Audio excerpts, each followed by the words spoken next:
Hello friends and welcome back. It's League on Lock. Eric and Mark with you guys today. And Team Liquid had a very interesting 2018. Back-to-back titles in North America.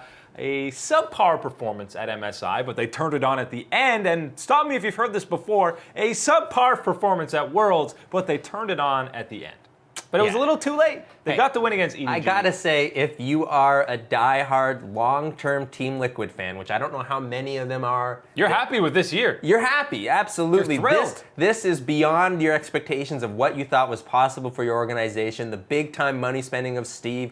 You know, you're building the Alienware practice facility. Everything like that looks fantastic for Team Liquid. And hey, adding in 2 NA LCS titles to that, that's as good as it gets, right? Now you're getting to do international stuff, and Welcome to NA. Yeah, it wasn't so great at international events, but as everyone has said, found a way to turn it on towards the end of these events, just not enough to really come away with anything of note from them. And the NA standard of getting within one game of getting out of groups at both MSI and at Worlds. But going into 2019, is this team going to make some moves? Is Steve going to throw a whole lot more money at them? Because the big thing to look at heading into this roster for 2019 is Impact is now a North American resident, which is freeing up one more import slot for them, which is obviously pretty darn good. And the first spot you're looking is probably going to be poor old notorious POB in that mid lane.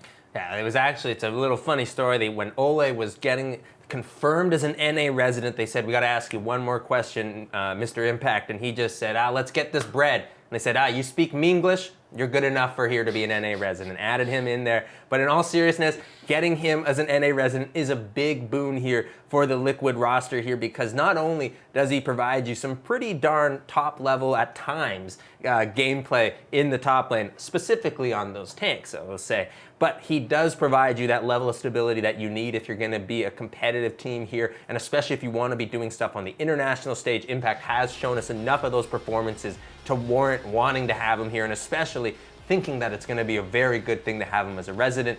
But I think if you're looking at that roster, you got to look in the mid lane as a starter here as where you can find improvement now. Now that you do have an NA resident in your top lane, you can look to make some changes. Maybe add a little import, maybe add a little bit of European flair, i.e. Power of Evil is who I'd love to see here. There's a lot of spices you can throw on here, but when you're looking across at the roster across the board, Impact, because he's a resident, you're perfectly fine with him there. Even not on tanks at times. You know, he can play the Gangplank, he can play the Aatrox. Hey, give me that Singed. Give me that. I don't know what to classify Singed as a champion. What type of he is. He's just a troll. He's just Singed, man. Champion. He's just Singed. He's in his own category. Xmithie, you're not touching him. As long as he wants to come back and keep playing, he was one of the best junglers in NA again. You keep Xmithie as long as you can for 2 reasons. Best smites NA, and number 2, Xmithie's dad. You keep him around as long as you can. That's an added boost to morale that some teams take for granted. Huge buff. And obviously, you always got the Twitch chat memes whenever Xmithie misses an ult, so you got to keep him for that. Pobelter, we talked about him. We'll dive deeper into. Doublelift, obviously, you're not touching. Don't think he wants to leave Liquid. Don't think there's any chance the Team Liquid would want to get rid of him. Ole is a little bit more of a question mark because we've seen at some of these international competitions, the mental aspect of the game has gotten to him a little bit. Specifically, you remember the incidents at MSI. He actually looked better at Worlds in terms of mental state, so maybe they're sticking him around. But the main 2 are definitely Ole and Pobelter if you're looking to move anyway. Yeah, and I feel bad about this because when you talk about Pobelter, I feel like he gets more of a bad rap in these type of conversations about where Team Liquid is failing so much. But if you're being honest, it really is that mid lane position that has been taken advantage of by these international teams that are well prepared or have that pure skill advantage already in that position. They're able to find those advantages and snowball it around the map, making it too hard for the win condition of Team Liquid, Doublelift, to find a way for the team to win here. And I think that really is a disservice to the team when you're not able to get there simply because that position is being able to be exploited so often and so much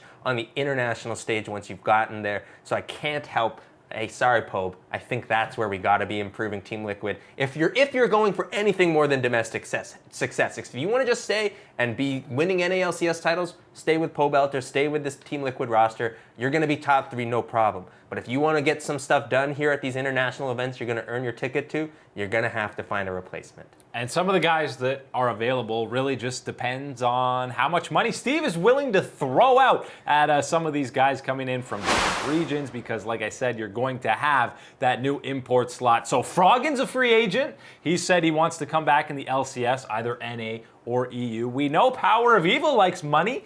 And he probably wouldn't mind playing for a better team. Who's that guy in the middle? We'll get back to that. I don't know if we should even talk about that guy. If Liquid wants to just, take an easy route and maybe save an import slot for whatever reason, get DeMonte. Kuro sounds like a Freaka doesn't want to hold on to him. And then this young man in the mid lane, I give this maybe a 1% chance, but probably a little bit less than that. Liquid would have to empty Steve would have to empty the Liquid bank to get Faker, and I don't think there's any chance he wants to come to North America, but just sign Faker, sign Mata too, and get Liquid rolling. The problem here with the Faker, dream theory here is even knowing that Team Liquid is now backed by the one and only Michael Jordan, the best basketball player of all time. Get the Michael Jordan of League of Legends. And all Michael Jordan's money. Yeah, the Michael Jordan of League of Legends, but the problem here is I'm pretty sure Faker only cares about 3 things. 1, his family, 2, League of Legends, and 3, kimchi. So I don't think that he's going to even care that Michael Jordan is around. Is it in that order? Yeah, I'm pretty sure it's family is 1? Okay. Something pretty close to that. But when, in all seriousness, looking at that lineup, I think I get very excited by seeing the likes of Power of Evil there. I think he did prove himself and back up that Power of Evil cash money that he deserved to get there from Optic Gaming coming over here to North America. And I think this could be another transition for him onto a much more accomplished and already established roster here to try and look and find some of that international success that I know that he is capable of. I'd like to see Froggen on that squad, or Froggen on Misfits. I just want to see him in the LCS, but I think an EU mid is going to be a whole lot more likely than seeing Faker or any other Koreans on Liquid. But dare to dream, people. Dare to dream. That's all the time today for League Unlocked. Eric and Mark with you guys. See you next time.